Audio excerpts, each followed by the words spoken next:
Good afternoon, everyone.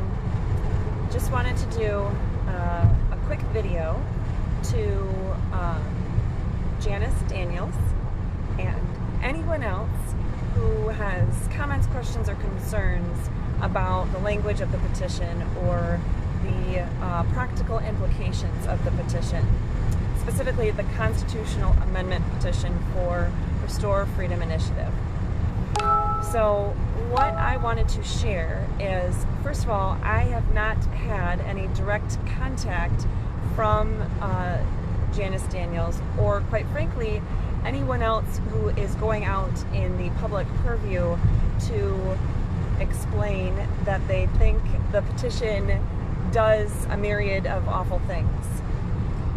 To any of you who are doing that, I'm going to ask you to consider that if you're really about getting the truth to people, if you are really about doing what's best for our state and for our country and to making sure people are informed, I would ask that you include both sides of the debate, if you will. If you have a comment, question, or concern about something in there, I'm more than willing to answer the question. I answer questions on Facebook Live most days out of the week. I certainly answer questions on the phone and with text and email. I answer questions in person at the rallies and other signing events, and I would be more than willing to do that with you. So my understanding is that with this particular individual, she has stated on the radio that when I have in the summary, it says that this petition will clarify the legal standard required in order for the government to deprive a person of life, liberty, or property. That, in her estimation, that means that we are giving the government more authority to deprive the people of their rights. That's the opposite of what this does. Something that people who think they know a lot and they actually don't know very much at all end up doing is creating confusion where there does not need to be confusion. So let me say that the portion that she is picking on, if you will, is the part of the 100-word summary that is required by law to be there. What's important to note about that 100-word summary is that it has to be neutrally worded. So the fact that it is not exceedingly clear about which way the practical implications of the constitutional amendment lean, if you will, the fact that that summary does not indicate that means that it is neutrally worded, because that is how it has to be worded. So what I would ask you to do, instead of trying to, if you're one of the people that just, you hate babies and you're pro-abortion and you hate freedom and you think the government should tell us what to do and you hate having Second Amendment rights and, all of those other things, by all means, just do what you're going to do, because we're not talking to the same people anyway. However, if you are someone who enjoys your freedom, if you are someone who does not like the government to tell you what to do, if you want to make sure people are truly making informed choices as to whether or not to sign this petition, and then later on in November, on November 3rd, whether or not they are going to vote on it, then I would ask you to consider the actual facts. Don't take a quick soundbite and judge the whole thing on that, because that is the laziness that has gotten our country, and specifically our state of Michigan, into trouble in the first place. That is pure laziness. So I would ask you, before running your mouth and complaining about how it tramples all over our rights, to read it. And then once you've read it, then let me know what comments, questions, concerns you have, and we can address those. Absolutely, I would love to do that. You can reach me by phone at 616-303-0093. You can reach me by email, restorefreedommi@gmail.com. You can attend any of the rallies we're going to. Let's see, I will be personally I'll be in Detroit in just a little bit here. at the Hart Plaza. I will be at the Double J, I'm not sure if it's a resort or whatnot, but it's in Rothbury tomorrow at 11 a.m. I will be in Traverse City at 4 p.m. tomorrow speaking. I will be in Freeport, I believe at 1 p.m., although that might change because I think there's another event I want to say in Genesee County that we might be doing first and then going to Freeport, but I'd have to double check on that. I will be in Jackson on Monday at 4 p.m. and I'll be at the Grand Rapids Deltaplex at 6 p.m. on Tuesday. So if you have any comments, questions, or concerns about this petition, please do reach out to me. Like I just said, you can call me, text me, you can email me, you can talk to me in person at one of these events. If you want to have some sort of like a Zoom meeting where we could do debate back and forth on any particular issue here involved, that's totally fine. I'd love to do that. I want to get the truth in front of people. I have nothing to hide.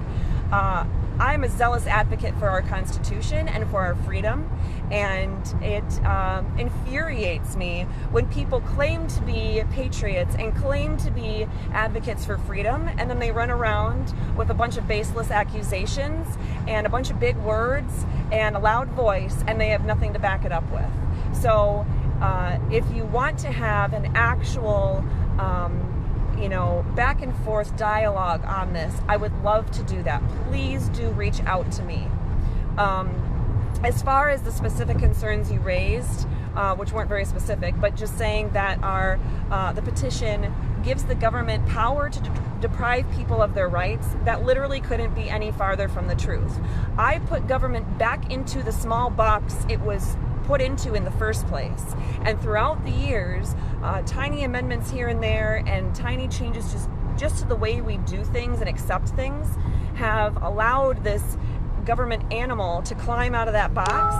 I am putting that animal back in its box, and we get all the rest of the rights, right? We as a people have rights. The government doesn't have rights. The government has responsibilities, and the government from time to time has power to act, but the government only has power to act when we specifically give it the power to do so. Otherwise, it has no authority, and we, the people, can put it back in the box. So please do read the amendment. Please let me know what specific language, not in the summary. The summary is not going to end up in the Constitution. If you don't like the way the summary is worded, it really doesn't matter. That's the summary. Look at the language of the amendment itself, and any questions, comments, or concerns that you have, let me know, okay? I know that there's also a Zoom meeting being scheduled by a Republican club on the east side of the state. The interesting thing is they want to make sure people are well informed before deciding to support this constitutional amendment petition, and they've invited a judge to speak on the issues, but they haven't invited me. There's no dialogue back and forth. There's nothing about truth.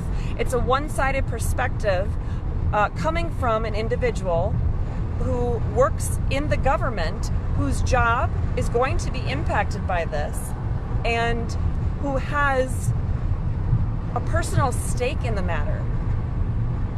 I don't know about you, but I don't generally take as verbatim the words or the summaries or the opinions of somebody on a topic when they are going to be personally impacted by this in a way that, if they're expressing it as a neutral or expert point of view, it's not exactly neutral anymore at that point, because they have something to gain out of stopping this petition. So if you want to support our government, whether it's the legislative branch, judicial branch, or executive branch, to have more power, then please do everything you can to oppose this petition, because that's what you would be doing. The best way you can actually stop any branch of government from having more power than they were originally designed to have in the first place is to support this petition. We have a constitutional republic. Article 4, Section 4 of our U.S. Constitution is very clear that we are guaranteed a Republican form of government. And a Republican form of government is one in which the people have sovereign power, and it is only through a delegated authority given by the people to those representatives that we allow government to act in the first place. So if the government is acting beyond the manner in which we have allowed them to do so, then they no longer have authority to act in that regard, and we need to stop them. And anyone who gives the argument of, well, this is just the way that it works. Well, Catherine, this is just something that we have to do. Well, Catherine, at the end of the day, this is just about getting a win. No, this is about doing the right thing, and it's about following the Constitution, the U.S. Constitution as written, and getting us back to a state constitution that is in accordance with the provisions that are put in the U.S. Constitution in the first place. To the extent that our state constitution goes outside of those bounds, we need to fix it. So when we have unelected commissions that are given not only authority delegated from one of the branches, which they should not be because they're not elected to represent us, so that doesn't comport with a Republican form of government in the first place. But when we have commissions that have that power, not only delegated from one branch of government, but say all three branches of government, such as in the Civil Rights Commission, that's not anything that belongs in a Republican form of government at all. I don't care what topic of law they are going to be deciding on or holding hearings on or investigating on. That's irrelevant. The fact that an unelected commission has power to exercise legislative authority in the sense of promulgating rules and regulations as applied to us as the people, then they have the power to investigate and prosecute allegations of civil rights complaints when that is something that is properly within the role of the executive branch. Specifically in our state, it would be the Attorney General, who is our chief law enforcement officer elected to enforce the laws in the first place. And then they also have the authority to hold judicial hearings and exercise other judicial powers. That's not constitutional in the slightest. So we are cleaning up our state constitution to rein it back in and bring it to where it should be in accordance with the U.S. Constitution and those guarantees of personal liberty and the guarantees of the Republican form of government that our U.S. Constitution requires. So to any of you who have comments, questions, or concerns, please let's engage in a healthy back and forth dialogue, debate, or question and answer session. I would be more than happy to do that. And that is what the people of the state of Michigan deserve. They don't deserve for you to go around and back channels and badmouth me or this initiative with baseless allegations trying to confuse people when we're supposedly all on the same side of freedom, of personal liberty, of limited government. So if you are advocating for limited government and personal freedom and personal liberty, please come to me with any comments, questions, or concerns. You can do it in private or you could do it in public. That's why I'm going to all of these events in the first place.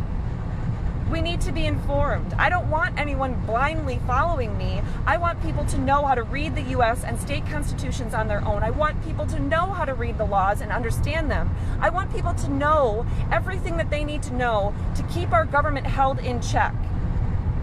Because attorneys as a whole in the state of Michigan have not done that good of a job in that regard. And our government and our whole system is set up to keep attorneys as the buffer, if you will, between the government and the people. And you have to file a lawsuit and you have to, utilize attorneys to do all kinds of various things to hold our government accountable. No more.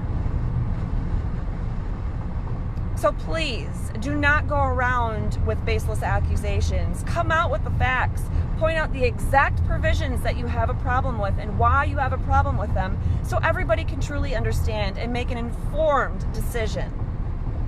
We owe it to each other to do that. So if any of you know Janice Daniels or any of these other people that are part of the Greater Oakland County Republican Club or anybody else who's doing this back channel way, if you will, of trying to discredit what we're doing here with this petition, please reach out to them. Tag them in this video. Ask them to contact me directly. I'll answer their questions or concerns. We'll have a public debate. We'll go to the steps of the Capitol if they want. We'll do it on Zoom. We'll do it at any one of the rallies that we have scheduled. We're going all around the state. I and personally going all around the state. I am bound to be geographically close to them to the point that it would be convenient for them to come on out and for us to have this discussion. So please tell them to reach me at restorefreedommi@gmail.com or call or text me at 616-303-0093. We would love the opportunity, our whole team would love the opportunity to make sure we're getting truth into the hearts and minds of people all across the state. Thank you so much, guys. Have a great day.